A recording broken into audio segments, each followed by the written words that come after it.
सहारनपुर में पुलिस ने बड़ी कार्रवाई करते हुए वाहन चोर गिरोह का भांडाफोड़ किया है और बताया जा रहा है कि थाना कोतवाली देहात पुलिस को वाहन चोर गिरोह के 3 वाहन चोरों को गिरफ्तार करने में सफलता मिली है। सहारनपुर के एसपी सिटी अभिमन्यु मांगलिक ने प्रेस वार्ता में बताया कि थाना कोतवाली देहात पुलिस ने वाहन चोर गिरोह के 3 वाहन चोरों को गिरफ्तार कर लिया है। वहीं गिरफ्तार अभियुक्तों के कब्जे से चोरी की हुई 11 मोटरसाइकिलें और कई फर्जी नंबर प्लेट बरामद की गई हैं। देखिए, ये एएसपी महोदया के नेतृत्व में थाना कोतवाली देहात पुलिस ने एक अंतर्राज्यीय वाहन चोर गैंग है इसका खुलासा किया है। 3 इसमें अभियुक्त हैं जो पकड़े गए हैं और इन तीनों अभियुक्तों के कब्जे से कुल 11 बाइक और 4 फर्जी नंबर प्लेट बरामद हुए हैं। इनका एक लंबा चौड़ा विस्तृत आपराधिक इतिहास है और 3 राज्यों में यूपी, हरियाणा और उत्तराखंड में इनके खिलाफ अभियोग पंजीकृत हैं और एक बहुत बड़ी कार्रवाई इसमें वाहन चोरी के विरुद्ध हुई है और वरिष्ठ पुलिस अधीक्षक महोदय ने इस कार्रवाई के लिए पूरी टीम को 25,000 रुपये के इनाम की घोषणा।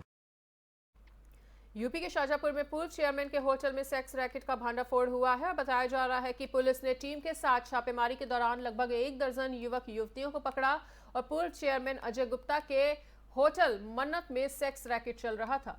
पुलिस ने भारी पुलिस बल लेकर होटल में छापेमारी के दौरान सेक्स रैकेट का भांडाफोड़ किया और अजय गुप्ता पूर्व में रोजा नगर पंचायत के चेयरमैन रह चुके हैं।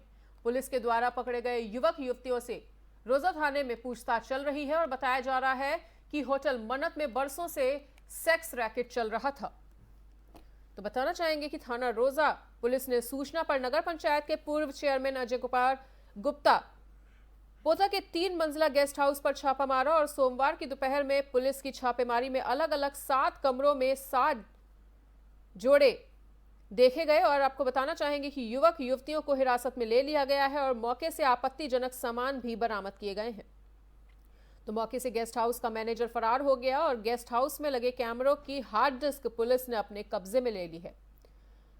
मामले में नगर पंचायत के पूर्व चेयरमैन और उसके पुत्र और गेस्ट हाउस के मैनेजर के विरुद्ध देह व्यापार कराने की साथ ही संगीन धाराओं में रिपोर्ट दर्ज की गई है और साथ ही सभी की तलाश में पुलिस जो है वो दबिशें दे रही है।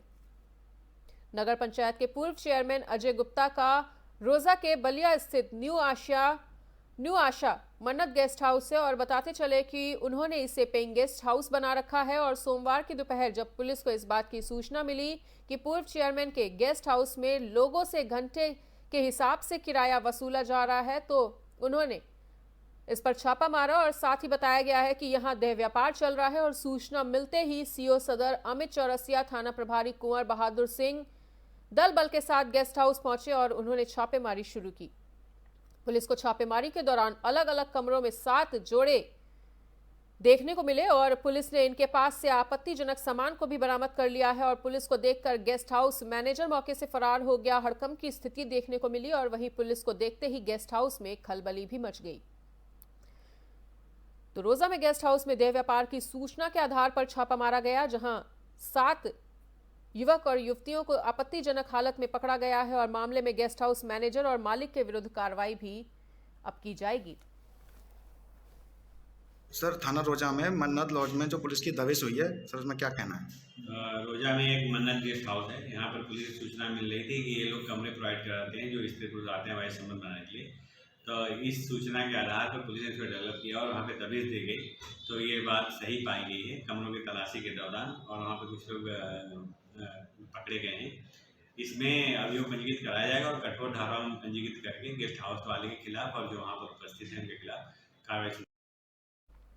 प्रदेश के जनपद रामपुर में इन दिनों चुनावी माहौल देखने को मिल रहा है क्योंकि यहां पर विधानसभा का उपचुनाव होना है, जिसको लेकर पुलिस पूरी तरह से मुस्तैद नजर आ रही है।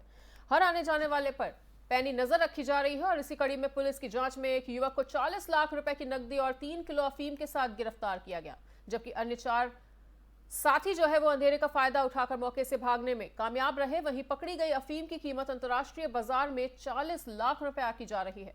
पुलिस ने आरोपी से पूछताछ शुरू कर दी है और साथ ही मामले की जांच में शुरू कर दी है। ये देखिए, ड्राइव चलाया था डीजीपी महोदय ने पहले, तो ड्राइव तो चला, फिर ड्राइव समाप्त हो गया, लेकिन हम उसे कंटिन्यू किए हुए हैं और ड्रग की सप्लाई यहाँ पे शिकायतें मिलती रहती है। उसी क्रम में जो हमारी कार्रवाई हो रही थी, पुख्ता जानकारी मिली तो एक व्यक्ति है, इसका नाम प्रेमपाल था, ये 3.5 किलो चरस लेके आ रहा था। इसको पकड़ा गया, अफीम थी, और इसका इंट्रोगेट किया गया। 4 नाम इसने और बताए हैं, तो नाम मैं नहीं बताऊंगा आपको। 4 नाम और हैं जो सप्लायर हैं, बड़ा रैकेट है इनका। पूरी कार्रवाई इस पर चल रही है। अभी तो पहला स्टेप है, इतना बरामद हुआ है, मुलजिम आया है। इन चारों को गिरफ्तार करेंगे और बड़ी रिकवरी करेंगे। ड्रग के कागज को तोड़ना है यहाँ।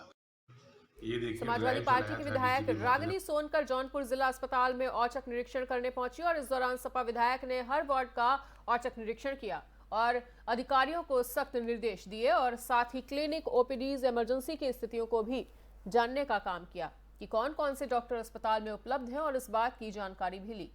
इस दौरान सपा विधायक ने अपने अनुभव को भी साझा किया और अनुभव साझा करते हुए उन्होंने कहा कि मैं जब विधायक नहीं थी तब मैंने अपनी विधानसभा की जनता से वादा किया था कि जब मैं यहां से विधायक चुनकर आऊंगी तो सबसे पहला कार्य आई क्लिनिक को लेकर करूंगी, जिसके लिए मैंने प्रस्ताव भी दे दिया है और वो आगे भी बढ़ चुका है। अचानक आने का यही कारण रहा कि आज बड़ा ही अच्छा दिन है, 14 नवंबर बाल दिवस है, तो बच्चों को ढेर सारी शुभकामनाएं दी। अभी हमने कार्यक्रम में गए थे, वहाँ पे भी बच्चों से मुलाकात हुई और उसके बाद ये नियरेस्ट मछली शहर में काफ़ी दिनों से मेरा आने का प्लान था। डॉक्टर साहब से भी बात हुई थी, एक निरीक्षण करना चाह रही थी, देखना चाह रही थी कि यहाँ पे क्या मतलब हॉस्पिटल का क्या स्टेटस है, क्लीनिनेस से लेकर के यहाँ के ओटीज़ जो हैं उनकी क्या है, साथ में ओपीडीज़, इमरजेंसी में क्या है सुविधाएं उपलब्ध हैं, डॉक्टर्स जो हैं उनका क्या है, कौन कौन से डॉक्टर्स अवेलेबल हैं। तो ये सारी चीज़ें हमने देखी हैं और साथ ही साथ एक प्लान हो रहा था जब मैं विधायक बनने के लिए यहाँ पे आई थी तब से कि एक आई क्लिनिक का हम स्थापना करेंगे। अच्छा, फिलहाल इस वक्त के बुलेटिन में इतना ही। प्रदेश और दुनिया की बाकी खबरों के लिए देखते रहिए FM न्यूज़।